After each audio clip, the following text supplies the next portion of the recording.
సూ from so అనే ఒక మూవీ ఉంది, కన్నడ మూవీ. ఇది థియేటర్లో రిలీజ్ అయింది అనమాట. పెద్ద హిట్ అయిన తర్వాత తెలుగులో థియేటర్లో రిలీజ్ అయింది. మరి థియేటర్లో ఎలా ఉంటుందో తెలియదు కానీ ఓటీటీలో మాత్రం మామూలుగా లేదండి. చాలా హిలేరియస్గా ఉందన్నమాట. చాలా మంచి కాన్సెప్ట్ అనిపించింది. ఒక 20 minutes ఆ క్యారెక్టర్స్ మనకు అర్థం కావాలన్నమాట. కొంచెం ఇబ్బంది పడతాం. నేనైతే కట్టేద్దాం అనుకున్నా, కానీ తర్వాత స్టార్ట్ అయింది.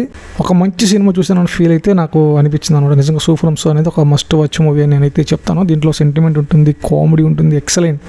ఆ క్యారెక్టర్స్తో ట్రావెల్ అయితే చాలా. ఆ క్యారెక్టర్స్ని అర్థం చేసుకుంటే ఇంకా ఎక్కువ ఎంజాయ్ చేస్తారు మూవీని, ఇంకా ఎక్కువ నమ్ముతారు. మెయిన్ క్యారెక్టర్స్ ఒక 4-5 ఉంటాయి అనమాట. అందులో నాకు బాగా నచ్చింది స్వామీజీ క్యారెక్టర్, రాజ్బీ శెట్టి అని. ఆయన మీరు ఫిక్స్ అయిపోండి, కన్నడలో ఒక ముగ్గురు పెద్ద ఆర్టిస్టులు ఉన్నారనమాట. రాజ్బీ శెట్టి, రక్షిత్ శెట్టి, రిషబ్ శెట్టి. వీళ్ళ ముగ్గురు ప్రస్తుతానికి కన్నడని ట్రెండ్లో ఉన్నారు. వీళ్ళ ముగ్గురు నుంచి ఏ సినిమాలు వచ్చినా హ్యాపీగా చూడొచ్చు.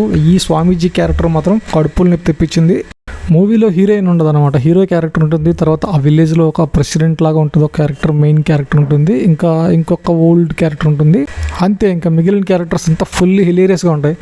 హీరోయిన్ ఉండదు మూవీలో. ఒక పెద్ద క్యారెక్టర్స్ 2 ఉంటాయి అనమాట, సీనియర్ క్యారెక్టర్స్. వాళ్ళిద్దరి మధ్యలో లవ్ ట్రాక్ ఉంటుంది. నిజంగా చాలా సాటిస్ఫై అయిపోయాను అనమాట. సినిమాలో ఒక సెంటిమెంట్ సీన్ ఉంటుంది, అదైతే నాకు నిజంగా చాలా బాగా వర్కౌట్ అయింది అనిపించింది. మదర్ లేకపోతే నిజంగా వాళ్ళ పిల్లలు ఎంత కష్టపడతారు, వాళ్ళు ఎన్ని ఇబ్బందులు ఎదుర్కొంటారు, ఎన్ని అవమానాలు ఎదుర్కొంటారు, ఆ పాయింట్ నాకు చాలా ఫ్రెష్గా అనిపించింది సినిమాలో.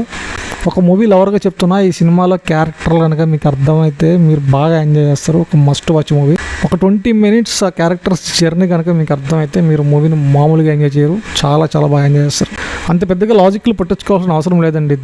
వాళ్ళు మనల్ని ఎంటర్టైన్ చేద్దామని ఫిక్స్ అయిపోయినారు, ఎంటర్టైన్ చేస్తారు అంతే.